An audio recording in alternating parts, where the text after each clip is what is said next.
Ukrainian troops may liberate Kherson from the occupants next week and advance to the right bank of the Dnieper River. This is reported by sources citing the Financial Times. We are talking about the offensive of the Ukrainian army on the right bank of the Dnieper River. The media noted that the possible breakthrough of the AFU is evidenced by the calls of the collaborators to evacuate. This probably indicates preparations for a decisive battle. In recent weeks, the Ukrainian military has liberated dozens of localities, so the counteroffensive may continue. Ukraine's armed forces broke through the front line in Kherson earlier this month, the largest Ukrainian advance in the south since Moscow began a full-scale invasion in February. Since then, Kiev has recaptured significant territory west of the Dnieper River. At the same time, the occupiers asked Putin to help evacuate the region's residents, and they made statements about it in the local media.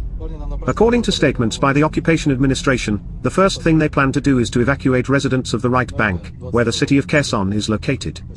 According to British intelligence, the evacuation is linked to the expansion of the area of fighting all the way to the regional center. Since early fall, Russian troops have lost control of about a quarter of the occupied bridgehead. According to British intelligence, the other day the Russian military command ordered the evacuation of residents from certain areas of the Kherson region.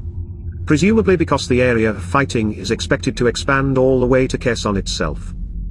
The head of the occupation administration of Kherson region, Vladimir Soldo, asked Russian President Vladimir Putin to help take Kherson families to Russia, allegedly for recreation and education. The Gauleiter of the occupied region said so in Telegram. Kirill Stremousov, the so-called deputy head of the Kherson region, insists that this is not an evacuation, but a temporary departure. According to estimates of Ben Hodges, former commander of the American forces in Europe, the AFU will withdraw to the borders on February 23 by the end of the year, and in the summer of 2023 Crimea will return to Ukraine. According to the military expert, the war is entering a new stage. And the AFU has gained such momentum that it cannot be stopped, and the main fighting will take place in the Kherson region and further in Crimea.